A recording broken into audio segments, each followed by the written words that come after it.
and welcome to the Ballcard Show. This is Season 5, Episode 29 of the Sports Podcast. For the Sports Collector. I'm Jason Otero. I'm Gary LeMaster. I'm a little fired up today of what we're talking about. We've got a lot to go over, but the one thing that caught both of our eyes the most this week not only got our interest, but it got our full attention. It's speaking directly into the space that we spend a lot of time.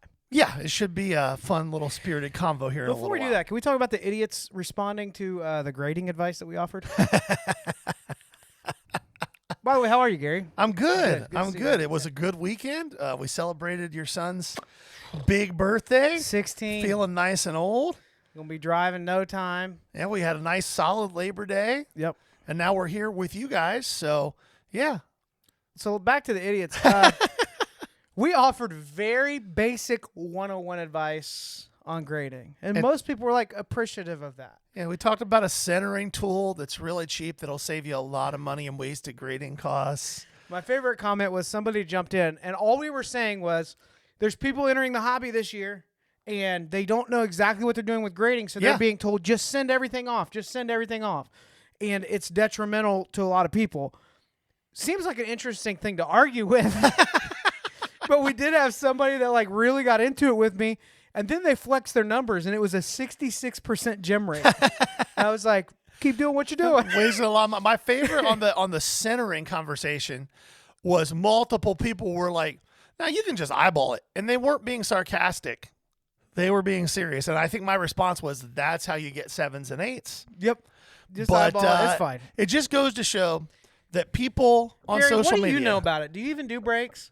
will argue anything with anyone. What wax are you even opening? Do you know what you're? How could you possibly know what you're talking about? Doing this for a living. If you haven't dropped $7,000 on Silhouette already, what's wrong with you? Which, by the way, cool product. Yeah. Price point, real silly. Let's talk about that for a second. Okay. So Panini drops Silhouette. Obviously, we're late into the little sunset of the license for basketball, and the product is awesome. Yeah, but here's the questioning point for me. If they have had all of this really cool game-use stuff just sitting in their warehouses, why in the hell have we been getting Dick's Sporting Good patches on cards for the last 4 years? We've been paying for them? Yeah, I guess. And then Breaking enabled you to push the market because you can fractionally. Well, you're not paying for the whole box. It's routine. You're not paying for the whole Dick's Sporting Goods jersey. It's a story of what could have been. This is the premium product people wanted. Yeah. This has the type of stuff people would place enough value on to spend more than the average hobby box. Why has this stuff not been in National Treasures? Yep. Or Flawless? Yeah, compare it to Immaculate. Oh, Immaculate's horrible. Have you seen Immaculate football get ripped this week? My favorite is it's supposed to be like the Super Bowl trophy, but it looks like a weird keyhole for the die cut. Well, and more importantly, the Lombardi. I have not seen a single person. Now, granted, I have not watched full cases of it get ripped, but I have not seen a single person not get absolutely torched. Oh, yeah. I watched Pac-Man open 6 boxes of this stuff at what are they, $1,200-$1,300 a box? Well, it was a product that the MSRP was like crazy reasonable, and they knew it, right? Yeah. Like the secondary purchase would be. But like, there's a little bit of a range on it now. Like I was at an LCS yesterday that had them for right at about $1,000. But yeah, it's so let's call it a grand. Not cheap. $1,000 a box. So $6K ripping these 6 boxes. The best card that was pulled out of 6 boxes might have been a $200 card. Yeah, might have been. Like, that's bad. You're talking about Immaculate still. Yeah, I am. Okay, sorry. Yeah, I thought you were on a Silhouette. I was like, no. I'm talking about the Immaculate product. Yeah, a Silhouette's like a $1,200 product right now. But you get 8 cards, 1 auto, 7 game used. Yeah. Like, that's not bad. The vintage buyers hear like the first half of this episode, and they're like, not my problem. Hey, speaking of not vintage. my problem. I'm decked out with vintage today. You are? I actually want to shout somebody out. We don't do this a ton, but this Got Mantle shirt, bonkers cards. Yep. Gordy. Now, here's what I would like to say. There are so many people that are not like lifelong collectors that have just got into the hobby, love vintage. But I swear, for many people, it feels like they're like gatekeeping the information on what to look for, what's the current market. And they're like, well, the comps say, this is a great resource. Bonkers, they go live on TikTok. They run a lot of auctions. It's a great way to see high grade stuff, really cool stuff, rare stuff, but there's a lot of the bread and butter vintage of the key stars, and you'll got to get a feel what people are paying now. Also, just a wealth of information there. So, oh yeah, I've never been asked for. I don't know if he's ever watched a single episode of what we do. Doesn't matter. He gives good content. Yep. If you're in the vintage market or want to learn more about it, go give Bonkers Cards a follow. TikTok, big following, and then yes, I assure you, we're not the first ones to find them, and a lot of people are going to know about it because the content's just really, really good. And honest, and I don't ever feel like somebody's trying to pump something up. It's just, hey, isn't this neat? On top of that, Dad dropped this off for me. That's a pretty cool one. Santurce. He was very proud that he got that for you. Yeah, absolutely. Real fun baseball league team out of San Juan, Puerto Rico, where or Puerto Rican Winter League. From. Yeah, really cool. All right, let's get rolling. Some big cards sold. I feel like this is like a highlight every week when we kick off the news. When you're in a boom cycle, it's always fun to watch what the high-end market's doing. Yeah, last week we talked about a $13 million sale. Yep. The exquisite dual logo man. Is the card worth that? What does the big whale money coming into this market mean? Should we all panic, freak out, or none of the above? And then Caitlin's one of one. By the way, likely not playing the rest of this year. Correct. Goes off for over $500K. I want to get was like $514 plus buyer's premium. This was the Rookie of the Year inscription, right? Yes. Was this card already sold once and it got graded? No, I think that this card is a the different first sale. One. There's multiple. Oh, there's it's like one of the other manufactured ones. Yeah, okay. Yeah, gotcha. $500K. That happened. Then, showing a little love to the market. This was the more interesting one to me. Yeah, go ahead. No, so PMGs, if you're not aware, if you're new and you only do ultra modern, PMGs were introduced by Skybox Fleer back in the mid-90s, and there were 2 or 3 levels to them depending on the set. You had non-numbered ones, you had greens, you had reds. I believe the reds were numbered to 50, the greens were numbered to 15. The 1997 Metal Universe green PMG Barry Sanders in a PSA 8, which I'm wanting to say is the highest, if not the highest. There might be one higher out there as far as grading goes. These things were full foil. They're tough grades. Sold on Fanatics Collect about 4 or 5 days ago for $372,000 plus a 20% buyer's premium. So the buyer is in that card for about $440,000. That PMG market has been heating up for a while. It hasn't been cold. No, the but the side of it that's really been crazy is the basketball side. Like you find a common who was the big center for the Bulls? Will Purdue. Like a Will Purdue red PMG beat to heck is going to give you a 3K raw, 4K raw. Just so the basketball side has been dumb for a while. But we're seeing it start to take shape in the football market. And Barry is super collectible, but I think you will see more of these start to hit the market and new records be set. That's the highest sale of a running back card ever. Yeah. So, yeah, $440K. I'm glad it was him. Yeah, but to the point here, you see these sales. You see the sale last week. You heard us talk about the Clemente PSA 9 rookie sale. The high-end market is going crazy right now, but it also goes to that dichotomy we talked about a couple weeks ago. For years and years, value boxes were a staple at card shows. Right. And you still see some. Yeah. But I'd say it's half of what it was even a year or two ago. There's just not a ton out there. I used to have 2 or 3 value boxes on my table at all times. I'm down to a single 2-row, and it might be going away soon because I only sell 2 or 3 cards out of it every single week, and it's better to just throw those on eBay. Yeah. So I do think that part of what we're experiencing, we've all talked about it, everybody's been saying, is there's a boom, there's a boom. We got all of these celebrities getting involved, massive cards, and what we're seeing is the top end of the high-end market is popping off. And it's becoming a thing where there's status involved because it's becoming more cross-culturally cool. Yeah. Like across just this hobby into other spaces, it's culturally relevant to collect these super high-end pieces. And when you have some big investors coming in and trying to like corner a piece of this market, it does affect everything. But I do want to point out, this seems to be very different in a few ways from what we saw during the COVID boom. Yes. And the first thing that I noticed as somebody that does a high volume low end store is, sure, there's maybe a little bit of an uptick with the volume of sales of low end over the last couple months. Maybe summer's a tough time to gauge that off of eBay because it is a little slower. Not always, but most of the time. Almost always shows too. But you are not selling your $5 cards for $10 and $15 on a snap like you were during COVID. That's what happened. Everybody was doing it, and there were a lot of people scared to buy 3-figure cards. Yeah. And so that low-end market was swelling, multiplying, and there's a ton of people that built their business because they had 5 or 6 monster boxes full of that stuff that ended up selling for $10, $15, $20 where they were in it for 50 cents over the years. And that was enough to get the money rolling. 2019 Mosaic basketball, I'll never forget the base MVP cards. Oh, yeah. You would get $7-8 for the base Steph Curry's. This was in Facebook. Oh, they lied sales. to us about that one, though. Remember? Oh, yeah. They said they were short printed. This is a short printed product. Yeah. You're not going to see this. But, I mean, you would put up Facebook claim sales, and that stuff would just, as fast as you posted it, gone. Yeah. What was the Zion Hoops winners? Raw were like $20. Oh, yeah. Yeah. It was nuts. So I don't see that happening as much. And I'm somebody that's selling a lot of the low end market online. I'm not doing it at shows. I know there's people that still crush on value boxes. My hunch is it's still a bit of a grind. And the boom has mostly impacted the higher end of the mid range. Yep. And on up from there.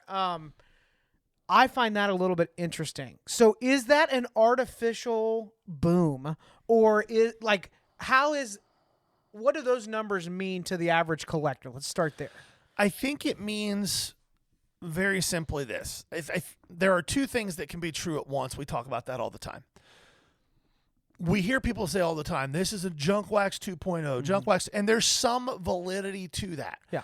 But here's where there's not validity to it. The difference between now and then is that then there were nothing but base cards, with the occasional numbered to 10,000 card to chase. Now they're printing a whole lot of base cards, but they're creating scarcity with numbered cards, with autos, with low numbered or lower print count case hits. So that's why I think we're seeing that disparity. There may be close to the same amount of base cards happening now as were happening then. But there's other stuff to chase, not just stars. Back in the junk wax era, Greg Jeffries, 1988, Donruss was a $10 card. That's a lot of money in the 1989. It's a $50 card now. Yeah. And there were millions of them because there weren't parallels to chase. Now we've got this other stuff. We've got higher end products. So the money is gravitating towards the things that people perceive will hold value long term. They don't perceive that these base cards are going to hold value long term. Can we put on our tinfoil hats real quick? Sure. That's one of my favorite things to do. It is. Beep, beep. Come on, put yours on. I don't like it. Beep, beep, beep. What if I told you the best thing that could possibly happen for card manufacturers is for the ultra massive hits out of products to become the highlight of collecting for the foreseeable future? Because, yes, you're getting cooked on this $500 box. And guess what? Next month, it's probably going to happen again. But eventually, maybe. Eventually, maybe and you hit the lottery. That's what we're starting to see. It's a lottery ticket, stuff. Fractional, the breaking is going to... I feel like it's so easy to be like in a podcast and just say, I hate breaking. But I feel like it's creating a price point of entry where it is more affordable to chase after that.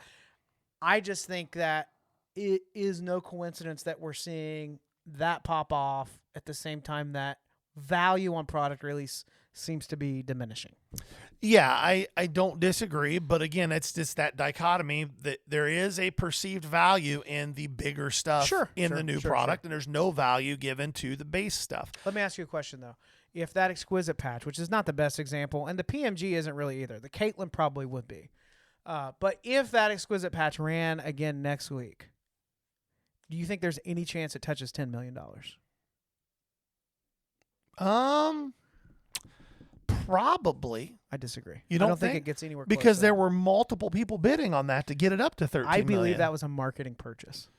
So you think they were shilling it themselves? I didn't say that. So if there were multiple people bidding, in order to get it to 13 million. That means there were at least probably 2 or 3 people. Saying I didn't say that. I understand that you didn't. Oh, so you didn't say that. I didn't say that. I got you. But it's interesting to try to make sense of it. In the past, the last boom, we would say, all right, well, there seems to be like a good opportunity here. In this situation, the only thing that I think it would impact us in any way is if a really big card walks up, we maybe would take a little more. Let's say it's a big card that walks up and it's got 3 comps in the last 5 years. We're probably going to consider that, like, if it's the right type of stuff and similar to what the bigger stuff is that's moving, you may be able to pay a little stronger. You may be able to reach a little further. If it hasn't sold for a while, yeah. I wouldn't do that with a $50 card. I wouldn't do that with a $500 card. No, but if you can get a PMG based off of a 4-year-old comp, you should.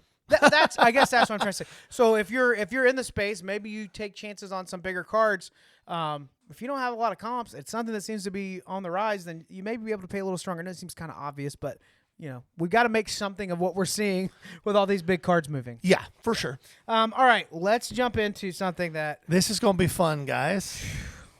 Can I set this up before you read it? Go ahead. All right, so Jason sends me a text the other day, and it has 2 pictures on the text, and we're going to show these to you on the screen as Jason reads the one.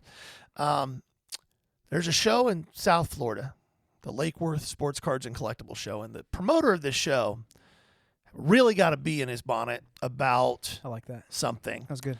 And it has not turned out the way that he hoped that it would. So, Jason, take it away.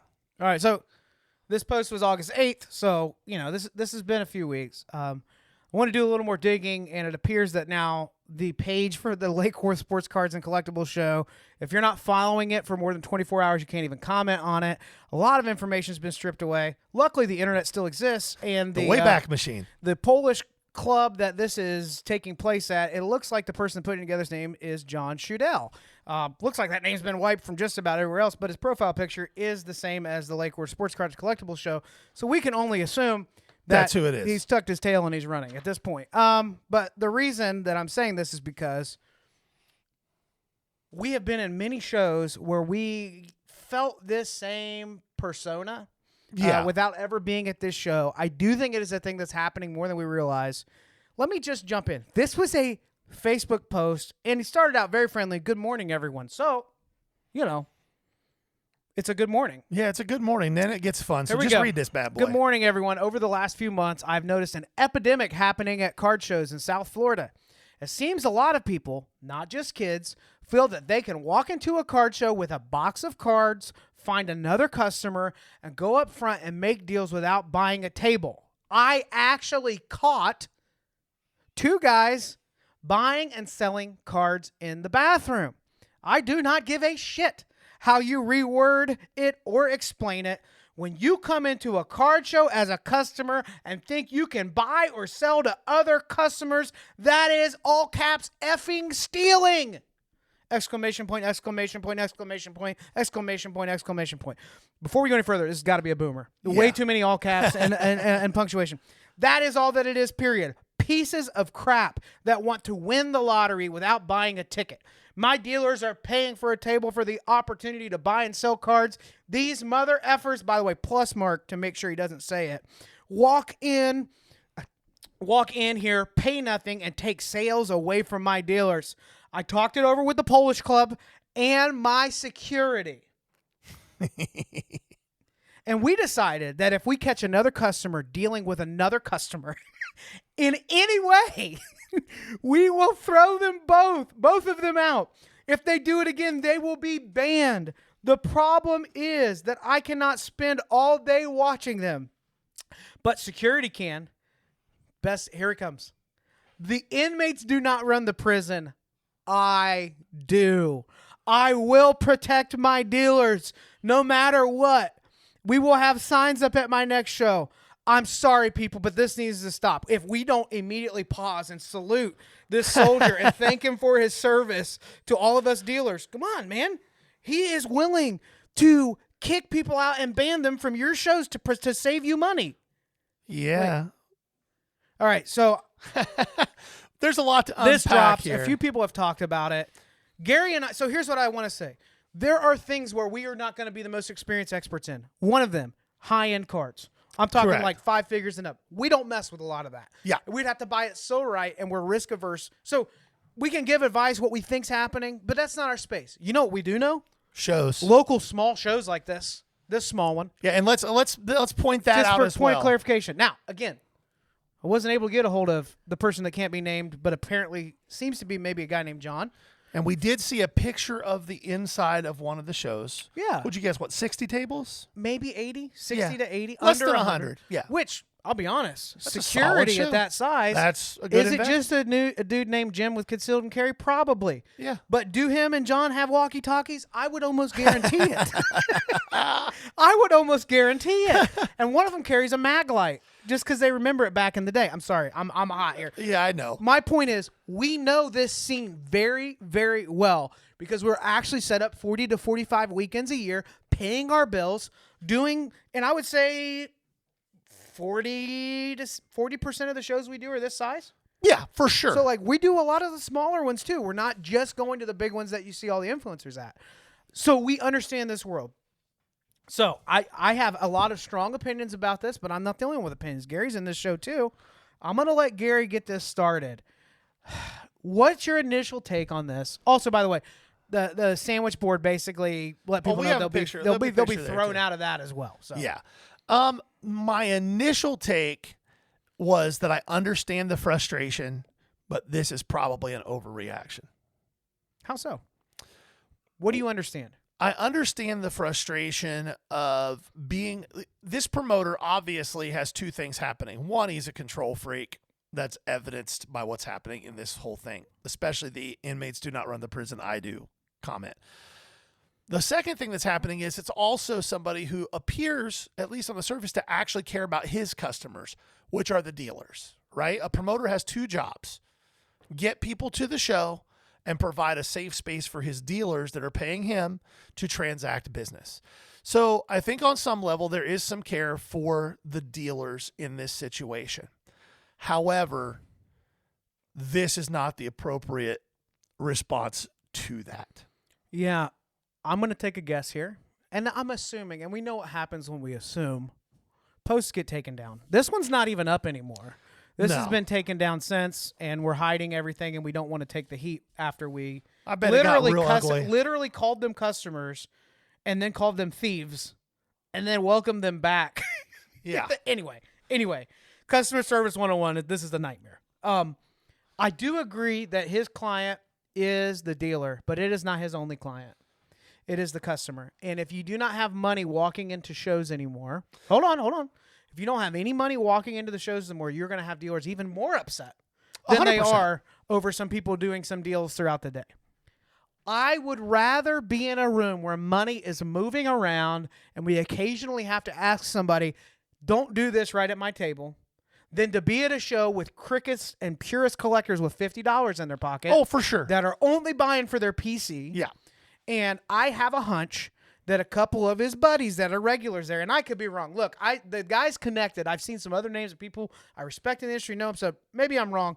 Unless he didn't write this, then he's just off base here. But there were probably a couple dealers that had a bad show. Somebody needs to do something about it. His ego was hurt that it wasn't what he's wanting it to be, and he's frustrated. Now, have you and I been in situations where we saw customers do things at a show and we would have been happy to see them grabbed by their belt and thrown out of the building? Absolutely. Yeah, and probably once a month, something like that happens. Yeah. So out of 4 shows, there's somebody where we're like, what are you doing? And when you see the repeat offender, and you know that as a dealer, you can ask, but you can't stop any kind of behavior from happening. Right. At some point, the promoter's allowed to decide whatever they want. He's allowed to decide this. Just seems like a bad business decision. Well, I just don't think he's thinking through what's happening with the space. No. And there's a reason that this show at the Polish Club in Lake Worth, no. Yeah, Lake Worth, Florida, is having so many people walk through. And here's what no promoter wants to acknowledge. Okay. It's happening because since breaking became mainstream and repacks became a thing, the show space is a primary source for a lot of people to source inventory to run on their business, especially the repack space. But you have people that are getting into breaks, and they're left with all this inventory. They only care about 1 or 2 hits that they got, trying to recoup some of it, right? So there's a wave of people coming in now that are not accustomed to learning about cards on the show floor. Right. Oh, for sure. That's not how they've been introduced. They're just walking in there. I don't see less demand for trade nights anywhere. I mean, if you went to the National, we talked about it. There was hardly any room in the VIP lounge. The hotels were filled up to the point where, whether it's for the National or not, they're sending people away. Oh, just at SHIP a few weeks ago, the trade night there is always packed. I do miss trade night at the barn, Brad. I know we can't do it there, but maybe trade night eventually just ends up over there. That'd be cool. That would be cool. I don't think it'll happen, but it would be cool. Sounds expensive. Yeah. But I mean, like you said, this kind of approach is a very short-sighted. So do we want to jump into what we had next, or do we want to go to I'm not done complaining. Oh, you're not done complaining? No. Okay, go ahead. Lottery ticket. Explain that line to me. Well, I mean, the what he's saying Where's is, the windfall of money when I set up and they don't allow people to trade with each other? Yeah, Where is it? Where's my isn't lottery one, ticket? but what It's stupid. I don't disagree, but what he's saying is if you want to sell stuff to other customers, other people walking the show, you should be paying for a table. And I will say, this is the same dude. I don't know. I can't guarantee. This is the same type of guy that whenever he's talking about stuff he wants to buy, it's not customers, it's collectors. But now it's customers.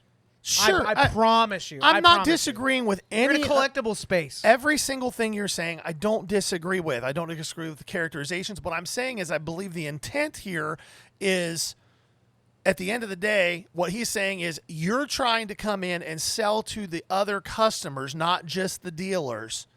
And if you're going to sell to the other customers, you should be paying for a table like the dealers do. Can we talk about how there's people hiding in the bathroom to make a trade or Well, a the sale? fact that you feel like you have to hide in the bathroom to make a trade or a sale is Or the insane. fact that you're going in there to look to see if people are. Like, either way you look at that, it's crazy. Super weird. Yeah, no, it's weird crazy. behavior. I understand the sentiment. I would not. There could be 500 tables at this. I wouldn't go. Yeah, no, I understand the sentiment completely. I understand what you're saying. And he wants to bury it. Yeah. You just called these people thieves. Here's what happened with that. No, that happened. I know. He posted this thinking that every single dealer out there was going to give him his laurels. And all he got, in all likelihood, was insanely bad feedback and backlash to the point where he had pulled it down and closed everything off. You might want to check Twitter, dog. As people who have gotten drilled on social media before, we understand that part of it too. Yeah. But at the end of the day, I get the sentiment, but it's the wrong way to approach it. There's no point in fighting a battle that you can't win. The real question becomes, how do you adapt to the reality of now? I mean, let's talk about this. Before we talk about adapting to the reality, what is the reality? What are the things that as dealers actually do? I'm not done. I got one more. Okay. I got one more. I know you want to get on to like helpful content. I just want to read this sentence again. And this is something that we're not going to do it, but we definitely see this on a regular basis. This sentiment across the board. Okay. The inmates do not run the prison. I do. Yeah, no, Hold on. That sentence is for you, bud. That sentence is all about you. That's not about the dealer. It's not about the customer. Security. It's not about saving. Help me, there's too many people spending money with each other in my show. That's about you. That's about your ego. And for some reason, longtime dealers are walking tall when they had 20 tables 8 years ago and they have 50 tables now, and they're forgetting you don't have a show if you don't have people with money in there. And I hope this happens. I really do. This is where it's like getting more personal than it should. But if you had repackers that have been walking that show and spending money, and they made a deal and you just sent them away, I hope you're prepared for your best dealers to let you know if they do that show on a regular basis and they count on that as income or their lottery ticket, right? Whatever you want to call it, that they are now taking a substantial financial hit because you are not welcoming the money in. They may have made a deal with Jimmy on his downtown at 95%, and a dealer got worked up about it. But guess what? They also dropped $40,000 in the show on $50 to $200 cards at all the other tables. And if you push them away too, just be ready for even unhappier dealers. Right. Well, and actually one of the things you said earlier about this that's probably very true. I would be shocked, absolutely shocked, if it was more than 2 or 3 dealers that were making a fuss about it. Yeah. I would be shocked. And like you said, I can picture those dealers. Yeah. I don't know them, but I know their archetype. Yeah. Well, and here's the thing. People come up to you to sell cars to you, and you offer them 70%, and they want 95%, and you get mad. That's not their fault. And if they hear that, and somebody later offers them 95%, cool, sell your car. Do the math with me here. What's the next? Okay, so think through this with me. It is possible that 15-year-old Jimmy got dropped off by his parents in the morning to go walk the show, and he had a $400 downtown, and you offered him $290, and he said, no, I think I can do better than that. And you got butthurt about it. Jimmy walked around and got $380 for the card. Yep. I say, good for Jimmy. Right. But you know what nobody's thinking about? You know what this dude's not thinking about? All caps, stupid effing stealing exclamation point people. What's Jimmy doing with that $380? Yeah. Probably buying some cards. Yeah. In the card show. The cash flow in the building is all that matters. Yeah. So it is short-sighted. Okay. But let's do this, because what we want to talk about is what are the things that drive us nuts as dealers at shows that actually can be, what are the cultural things within this hobby right now that do drive us crazy that actually maybe can be improved upon if you're a promoter? Like, these are the things that you should focus on finding unique and creative ways to address within the show. Yeah. And then we're going to give you some of our ideas to do that. Maybe one day we'll implement them in a show of our own. Right. We'll see. So, Jason, what are some of the things as far as the type of folks walking a show? Let's get at least a baseline of here's the things as dealers that we would agree are really frustrating and things that happen that make it feel like we're losing money. Because there are times where that happens. Yes. You paid for a show. First off, if you're just now waiting in, it's a lot harder to get tables. Oh, yeah, there's wait Fortunately lists. for me, with our business, Gary had already been hitting the local scene regionally for years, a couple years heavily before. So I was able to be like, hey, add tables. Yeah. I'm coming on. I'm doing this show scene with you and all that. That made it a lot easier for us. But there's a lot of people that are on wait lists. Yeah. And in these smaller shows, if you're not a buddy of theirs or they don't know anything about you or you don't have the kind of stuff that they like, you might be waiting a really long time to get there. So there's a wait list, there's a process, you're spending money. If you're actually pricing your cards like people that work, you're spending a lot of time preparing for the show, you're getting up early, you're driving, hotel costs, gas, all that stuff, just to be set up for the show, right? Yep. So when people come up and they fuss with us saying they should be able to demand more than anyone in the room is willing to pay because you're the 10th table they stopped off and they're mad, my favorite thing to do is to point out the promoter and be like, would you like me to introduce you? They sell tables, and if you want to ask 100% and you're frustrated, you can't. That's the way to do it. Yeah. But none of them want – that you see it in their eyes, well, I don't want to work that hard for it. Yeah, exactly. That's annoying to us. You're allowed to do it. I'm never going to stop you, but – I'm not going to have a scarcity mindset over how much money am I getting or not because of that. So that's annoying. You can go ahead and hit one up too. You talked about a couple of them. Yeah, one of the things that does drive me nuts, if you're a customer walking a show, if you're a promoter and you see this happening, this is something you probably should try to figure out how to fix. When somebody comes up to our tables and they say, hey, are you buying? And we say, yeah, we'll absolutely look. We'll make you an offer. You may not like it, but we'll look. And I'm trying to buy something, and one of the other customers walks up and sees the stuff I'm looking at and goes, hey, if he doesn't buy that, I will. Or if he doesn't, can I look at that when you're done? Chill out. Yeah. Chill out. That'll immediately throw me into a space of, oh, I'm going to buy all of it. You're not going to get any shot at it. And when you try to buy my stuff, it's 100%. Period. Right. Go away from my table. That drives me absolutely nuts. The other one goes with that is somebody walks up to our table and sees a card and they're like, hey, I really like that. Can I take a look at it? And they look at it and somebody else walks up to the table, looks over their shoulder and goes, and this happens a lot. Oh, hey, if you don't buy that one, I have one. Mm-hmm. No. And I think that's what that guy was trying to deal with, but he didn't do it well. It could have been happening a lot. There could have been. Now, here's the other thing too that you've noticed. I talk about how the repacker money has made things, has moved a lot of money around on singles. And I do think we probably sell more bricks because repacks exist. Yeah. Because if the value is there and it's a unique player, it may not be the most liquid, but those get purchased too and put in repacks as well. But there's we talked about this a couple months ago, like the different tiers within the repack. And what you do have now is you can't have a bajillion repack companies and all of them succeed. There is going to be competition. Some of them are going to just have the wrong business model and run out of money, this and that. The other way that they squeeze the margin is sending people out to go source for them, but just not offering them very much. So who do they attract? A bunch of 16 to 22-year-olds with ambition that know how to hustle, that can flip. And if they're good on them. They're probably making a good little killing on it. And they're probably okay making $10 on a card if they do that 100 times over the course of a show. But if you have a small show, and maybe this is what happened, 15 teenage kids, for lack of a better word, come rolling in with their Zion cases and a couple grand, and they're only making money if they're buying dirt cheap and they're lowballing everybody and then buying up from the customers. I've seen that happen where I'm like, dang, that's frustrating. Yeah. But I also know that in the grand scheme of things, if you're setting up more than once a month somewhere, eventually that money comes to your table too if you're reasonably priced and you have the right stuff. For sure. I mean, in addition to those things, people that are walking a show, one of my other big pet peeves is basic etiquette at a show. Don't use my showcases as a table to transact business with anybody but me. Yeah.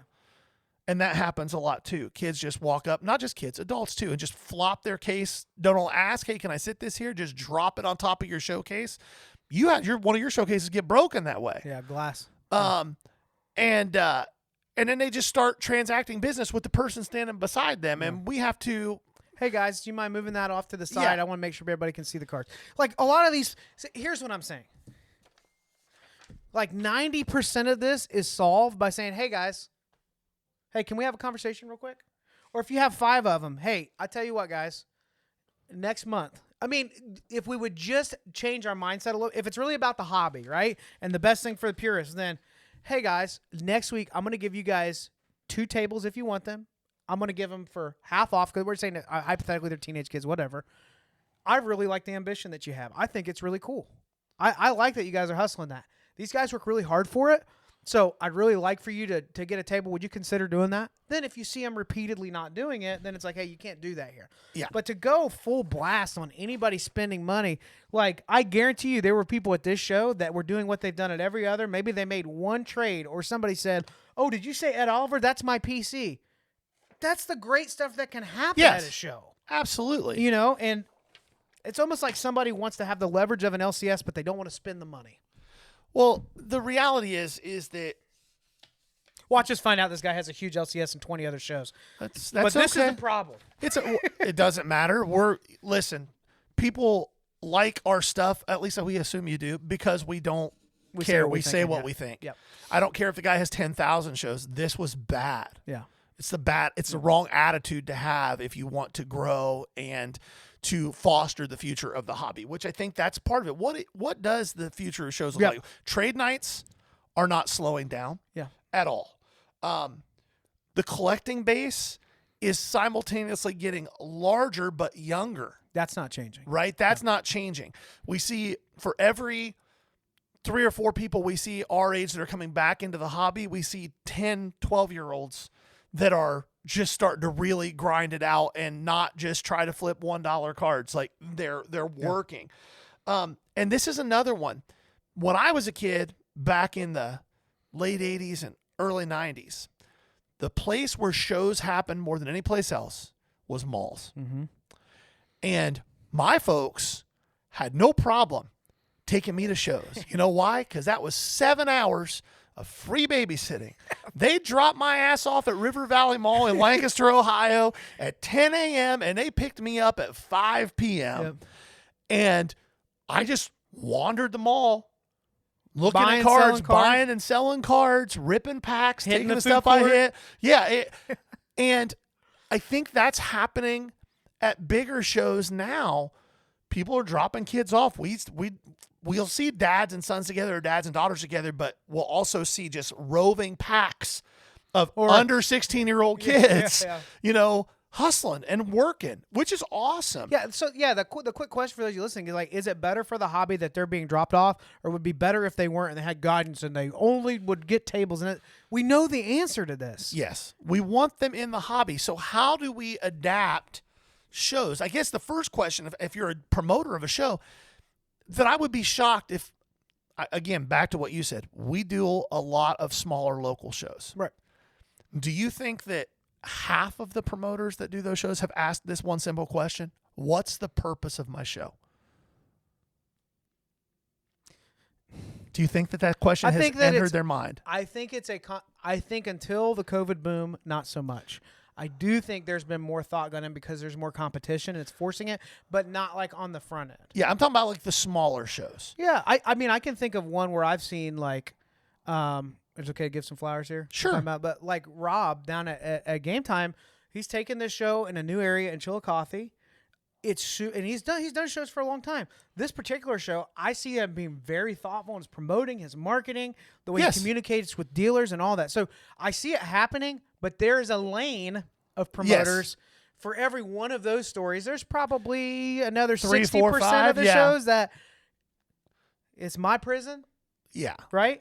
The purpose of the show. The inmates aren't going to run it. The purpose of the show seems to be, how can I get paid as a promoter? And they get pissy with the dealers. That's where I don't. Yeah. When that happens and they start giving the dealers attitude, like, I'm not going to drop names. There's a couple that we go to where I've told you in the last couple months, like, I would rather do less shows and go to way bigger ones the last 3 days and pay way more money not to deal with this. Yeah, right. You know. Well, so one of the things that when we look you're like, at, easy now, bud. I'll let y'all figure out which ones. When we look at this statement that John made about the Lake Worth Sports Card and Collectibles show, is it really about your dealers? Is this statement really about protecting your dealers? Because if it is, here's a really simple solution for you. Let's do some solutions. So first things first, if you believe that these people walking the show are taking money out of your dealers' pockets, there's a very simple solution to this. And it's so simple that if you're a promoter and you're watching this, you're either going to go, that's brilliant, or you're going to hate me for saying it. Because you don't really mean it. Charge $5 admission to your show. And then when the day is over and all that admission money is taken in, split it evenly among all your dealers. Oh my gosh. If it's really about protecting your dealers, and you have 1,000 people come to your show and it's 80 tables, you took in $5,000. That's about $40 a dealer that just kind of gets passed in to each one of them. And it's $50 a dealer. $50 a dealer. Then nobody will come to the show. That's not true. Be promoting that show when they know that they're getting a portion cut of the rake. More. Yeah. The point is, the dealers will promote the crap out of your show. Yeah. Is it about the dealers or is it about you? Yeah. That's the real question. That's the real question. So if that's the case, there's a very simple solution to that problem. Okay. So another solution within that is, so you have this foot traffic of people that are trying to transact. Now, again, we have literally had this situation happen that this guy's talking about, and it is frustrating. You're doing a deal on my showcase, and people are like rubbernecking trying to see what cards I have. And it's like prime time. All the people are hitting the showcase, and I know that this show is big enough where once they go past, I'm probably not getting a second pass, right? So it is a thing. It is frustrating.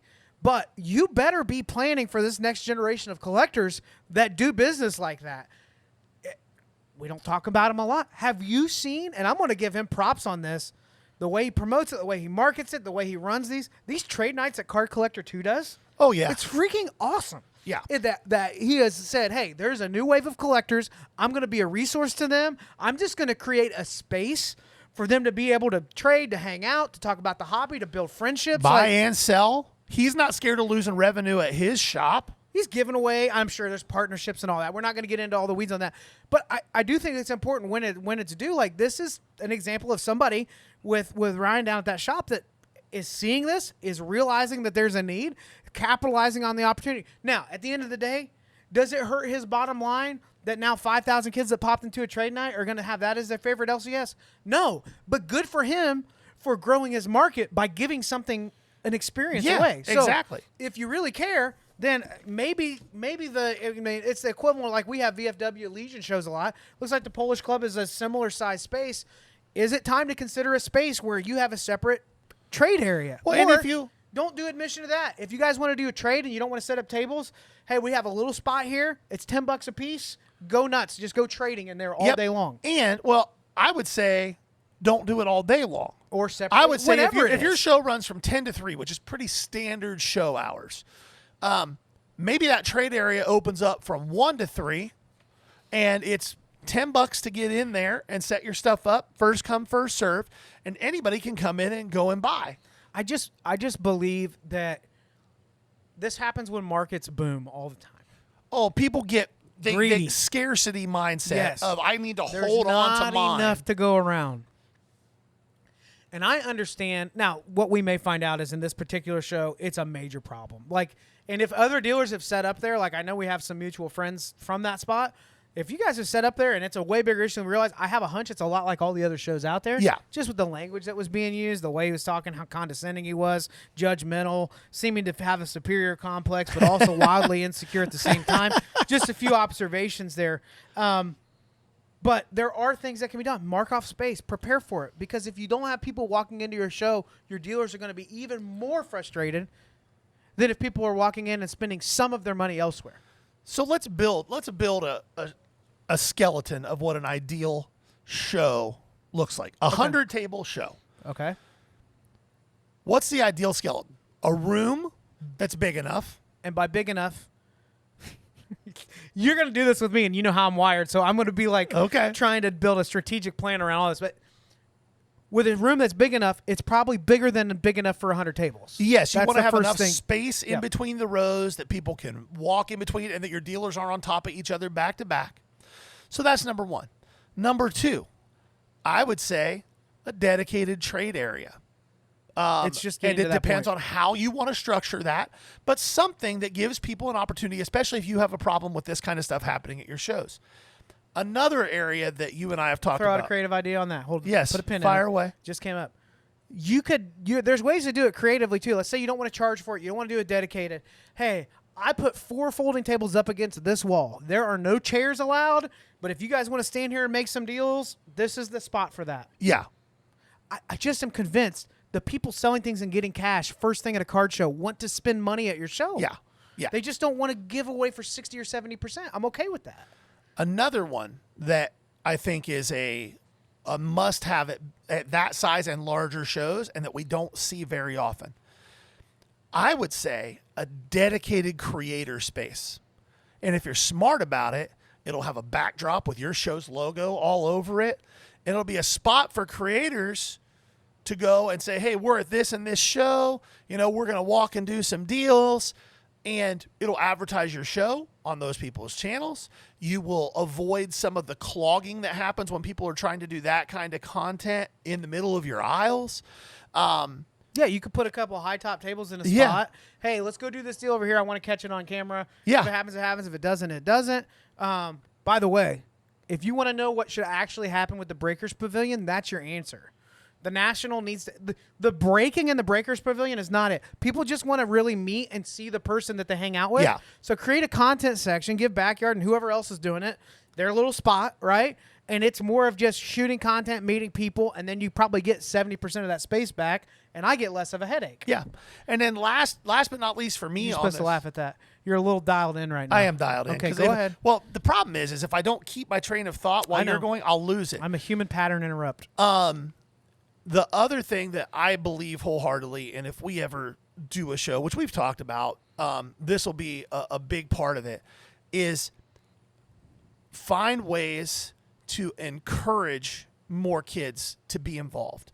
One of the things that B Sports does at their ship shows, and I don't know if they've introduced it at Grove City, I can't imagine that they won't eventually, is they do a kids scavenger hunt. And when kids get there, they go check in, they get a list of things that they need to find, and when they come back with that whole list completed, usually it's certain dealers they have to have sign on it, and they come back and they get a prize. Yep. And those prizes are donated. And let's call a spade here, guys. If you're a promoter of a show, 2 things I know to be factual. 1, it's really hard work if you do it right. Way more work than people think it is. It's a lot more is. work than people think it is if you do it right. Also, you're making pretty decent money doing it if you're doing it right. Give a little back to the next generation there and it will grow your show. You could reach out to dealers and say, if any of you have some, I'm going to do mystery grab bags. You can throw comments, some inserts, retail slacks, packs whatever. that you can get for 50 cents, like whatever. It wouldn't even have to be that expensive. Yeah, things to grow the next generation and encourage more of those parents to come with their kids and do that kind of stuff. Do a drawing for a free table that day. Yeah. Like, hey, have one table where it's like, hey, somebody that's here that's I would target, like, if a kid wants to set up for a day, we do that. Hey, take a ticket. If you're there in the first hour, we pull a ticket, and you get a table for the rest of the day if you brought your showcase, whatever, right? Yeah. There's ways to do it. But the point is adapt what you're doing to the new reality. Don't try to force your reality onto it. It's a good football analogy. The best head coaches are the ones who adapt to their players' skills. They don't try to force their players into their system. Yeah. One final thing. Anything else to add there? And we'll move on. Okay. I hope you get exactly what you're asking for. Yep, the day you deserve. Well, I mean, if he gets all those things, he probably won't have people trying to do that. Yep, that's true. All right. The other thing. What? Promoters. Small show. This is important. Okay, fire away. It is not a bad idea to contact some people that you know are regular dealers. Even if you think they do a lot of shows, if you know that they buy and they buy a lot throughout the day, that's a huge plus for a smaller show, is to know that somebody that brings cash and advertises it, that has a little buying station, and that happens for us sometimes, and there's sometimes we're the smallest fish in the room, right? Yeah. But it is something to consider when you're building your tables out. Is somebody there that actually is willing to buy? Because if you have a bunch of tables where nobody's buying and people are expecting that, or the buyers are only offering 50%, yeah, that's probably part of the reason you have people that are trying to get deals elsewhere in the show. All right? Yep. Up next, quick little pop or drop. Oh, okay. Yeah? Let's do it. All right. So we've got... Do we want to refresh the rules for Pop or Drop so people know? Go ahead. It's not like a rule, but go for it. If you don't know how Pop and Drop works, this has nothing to do with what we think of the player or their future performance. It is literally, if you have their cards right now, should you sell them, which is drop, or should you hold them or be buying them? That's Pop. Right. I don't have opinions on the middle two. Very simple. I'll be open to yours. Okay. And then based off what you say, I'll either agree or disagree. So let's go first one. Travion Henderson. Travion Henderson, New England. I think he's Pop. I really do. I think there's not been a ton of hype around him. I think it's been a little bit quiet compared to... Now, again, we're Buckeye fans, so we might have a little bit of clout. Or maybe we've just seen a little bit more. I think he's in the right system. I think he's going to get a bajillion touches this year. And I think he's a player where you find out real quick if he's got the stuff. And I think he has the stuff, so he's a Pop for me. Do you think he ends up having a better rookie year than Genty?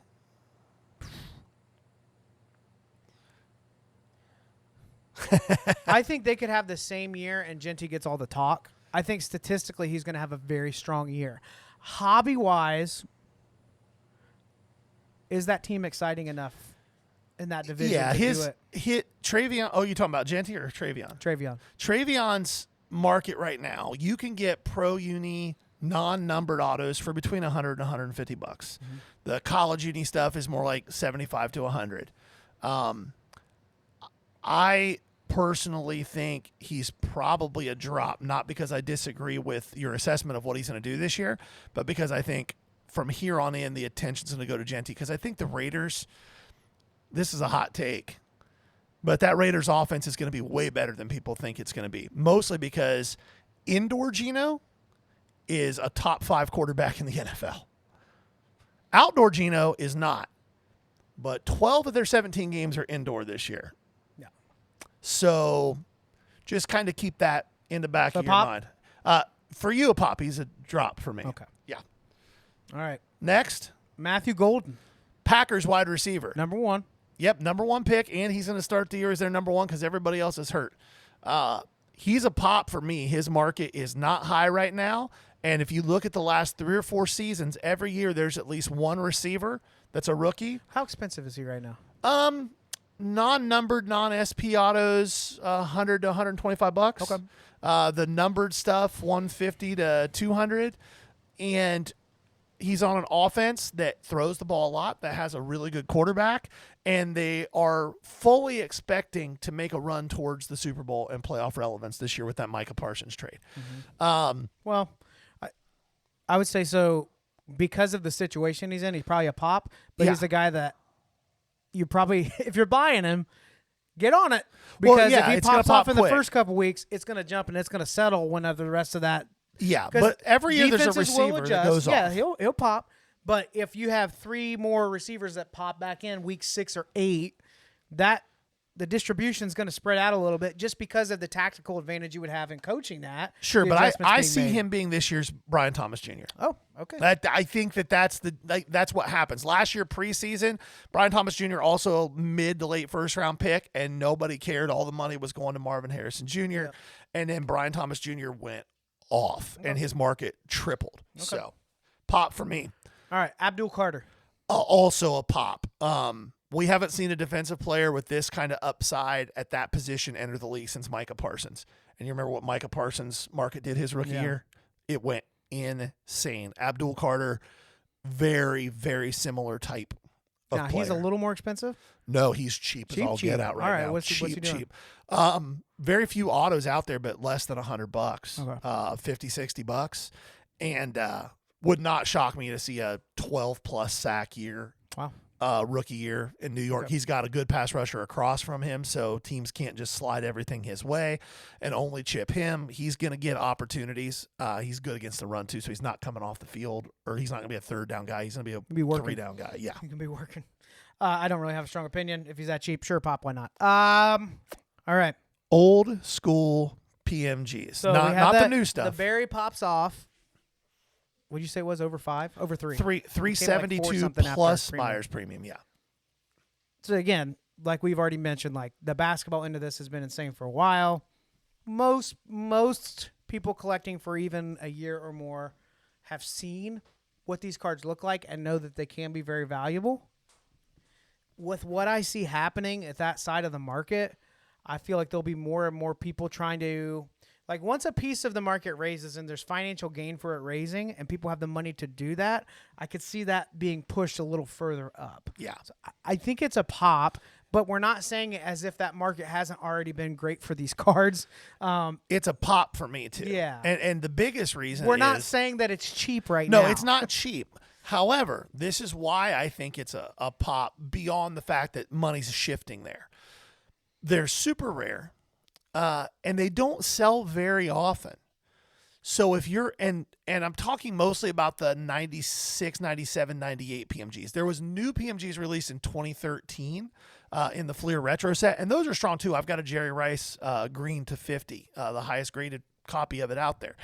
But they don't sell often, which means you're going to be able to sometimes buy them based off of an old comp, or extrapolating off of that old comp, but maybe still being able to get them for way under what they could potentially go for in an open market situation. If the last sale was 2022 at $3K, right, the card's probably worth 8 to 10 now with what that market has done. However, the seller may say, well, I think it's up more than what it was 5 years ago. And your question should be, well, how much more? And they may go, well, it's probably 5K now. If you think it's a 10K card and they want 5K for it, you're playing a riskier game. It's a riskier game, but with money shifting there, it's not horrifyingly risky. One thing that I would say that we don't normally say when we talk about buying and selling and flipping when the deal's right. When you start getting into the bigger stuff, and probably what's that threshold that you've noticed? Like over 5? Yeah. Is that where it kind of changed? Over 5K? It's not a bad idea to have a buyer in mind. Yeah, or know where you're going to do you have the platform and the metrics right? Like if you're on eBay, do you have the right store to move that in? Or is it the right kind of card to take to a big auction house? Yeah, maybe. Maybe. But just think through that on the bigger end. We never want to. What we're not trying to do is tell you this is your investment. That's not what Pop or Drop is. No. Where it is, right now, what we're seeing. So. Yep. Okay, one more thing before we wrap up today. I always do a low-end liquid segment. I have a high-volume, low-end eBay store with 48,000 listings in it right now, and I go live on TikTok when I'm shipping and answer a ton of questions. Anybody wanting to sell that. Low-end liquid is a segment where I just go over a set, something that I've noticed has been selling a little more lately, so that you can be a little sharper when you're digging through the boxes or buying a collection of the low-end stuff to sell on eBay. This one surprised me a little bit because it has not done this in years, but this year it is starting to happen a little bit more. And I think it's just a subset that some people that buy lower end cards are starting to collect a little bit more. So this is out of 2019, out of Gallery. Gallery ended when? 2 years ago? Yes. 2 years ago. But this is the Master and Apprentice set. They a lot of times have some unique feature from the city behind them, and it's a way of linking an old great to a new star. This particular one's Stan Musial and Paul Goldschmidt. Obviously, this one's still in inventory. Right. But there were several that have been selling. So you have, like, there's Fernando Tatis and Manny Machado. The checklist is kind of cool because you just have a lot of great names, and if you PC a team, it's a cheap card that looks a little different. But these are selling kind of quick for me, so if you find them and you're building out a stack, they move pretty quick for me in the last couple months. So take that for what you will. I also, as I'm telling you this, I'm like, really, that card? But I just went looking through my sales, and there's been a lot of them with this stuff lately. Yep. So definitely check that out. Master and Apprentice is the name of that subset. You can find that in Topps Gallery. Perfect. Before we go today, we always ask this now. We used to feel bad about asking it. Now we don't feel bad about asking anymore. If you are watching this and you have not hit that subscribe button on YouTube, hit that for us. Hit that like button. It helps us out a ton in the algorithm, and it's absolutely free for you. Same thing on TikTok. If you're catching a clip on TikTok, give us a follow there. We really appreciate it. Every Thursday night at 6 p.m. Eastern time, we go live on Whatnot. We run cool cards. Yep. We don't run monster cards. We just run cool, fun cards. And our goal is for it to feel like about 4 hours of this just hanging out with you guys. Come hang out with us on Thursday nights. Give us a follow there at the Ballcard Show, all one word, on Whatnot. Anything else you have to toss into the pie this week, Jason? No, just like, if you're one of the prisoners, if you're a prisoner at this show, just know that you're an inmate and you're not in charge, and security is involved. That's it. That's all I got. This has been the Ballcard Show, the sports podcast. For the Sports Collector. Bye now. Peace.